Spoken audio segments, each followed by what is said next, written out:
Le changement climatique a des impacts directs sur les ressources naturelles, les écosystèmes et les sociétés. L'eau est l'une des ressources les plus affectées.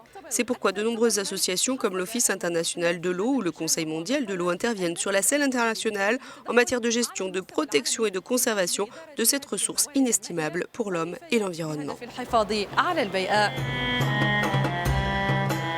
Pour la première fois dans l'histoire des COP, donc depuis 1995, une journée d'action pour l'eau a été organisée. Une journée entièrement consacrée à attirer l'attention sur le secteur de l'eau, un secteur qui se veut pourvoyeur de solutions pour la mise en œuvre de l'accord de Paris.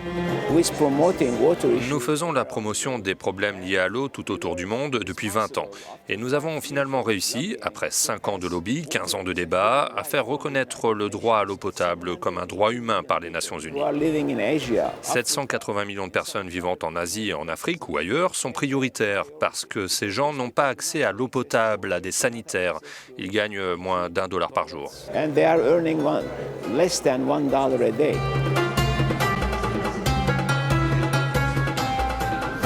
C'est la première fois dans l'histoire des COP où on va parler de l'eau et où l'eau a une place essentielle. Ça veut dire qu'on va discuter beaucoup d'adaptation et pas d'atténuation pendant ces 15 jours. Comment peut-on trouver des mesures précises, concrètes pour aider les pays les plus pauvres à avoir des solutions qui vont leur permettre de s'adapter à ces changements.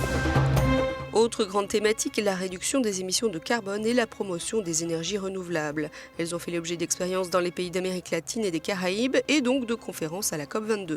Parmi les intervenants de l'événement, Nathan Outman, ex-conseiller environnement de Barack Obama. Il y a un déploiement très mesuré de l'énergie solaire et éolienne au Maroc. Il y a un déploiement massif des énergies renouvelables en Amérique latine et en particulier au Brésil, au Mexique et dans quelques autres pays. Tout ceci nous montre ce qui peut être fait non seulement dans notre propre région, mais aussi à l'échelle des pays, ce qui peut être fait quand ils y réfléchissent et identifient leurs propres ressources nationales.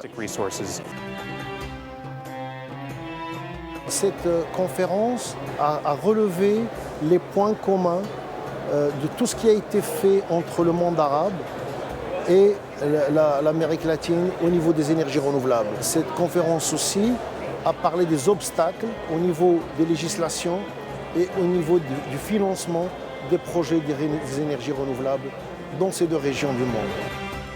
Une première semaine de travail pour la conférence des Nations Unies sur le climat à Marrakech bien remplie, l'objectif principal étant au final d'élaborer une feuille de route pour l'application de l'accord de Paris.